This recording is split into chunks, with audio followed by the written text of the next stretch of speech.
Welcome to Ready, Set, Question, where we're building faith one question at a time. So last night I kind of got stumped on the Uber ride home because my driver was an atheist, and he said, hey, if God is so loving, don't we have to have free will?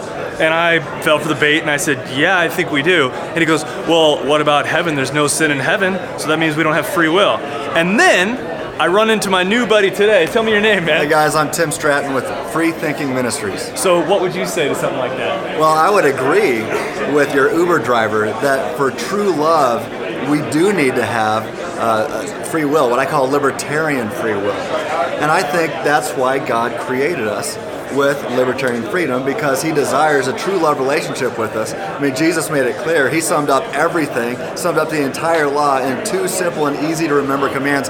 Love God first, and everybody love everybody, right? From your neighbors to your enemies, and including yourself. Love yourself too, you know? Everybody love everybody. That's what the purpose of life is. And so he's got to give us libertarian freedom so that we can experience love in a maximal sense. That's what God wants with us. So he does have to give us this freedom. But then the question is, well, don't we lose it in heaven? And, you know, a lot of Christians say yes, and I'm open to that, but I kind of think we're going to have it forever. Libertarian freedom forever so that we can love forever. But you see, Paul tells us in 2 Corinthians 4:17 that these light momentary afflictions prepare us for an eternal weight of glory beyond all comparison. He's saying that pain, evil, and suffering prepares us for eternity. Well, what does that mean? Well, I think we learn from it. We learn how stupid sin is. We learn how stupid it is to not listen to Jesus, to not follow the commands of God, and to not love each other. And so we learn from this so that we won't take a perfect state of affairs for granted like Adam, Eve, Satan, and a third of all the angels did. They were created in a perfect state of affairs. They took it for granted, and they wrecked it. After experiencing this world with all this pain, evil, and suffering, will you?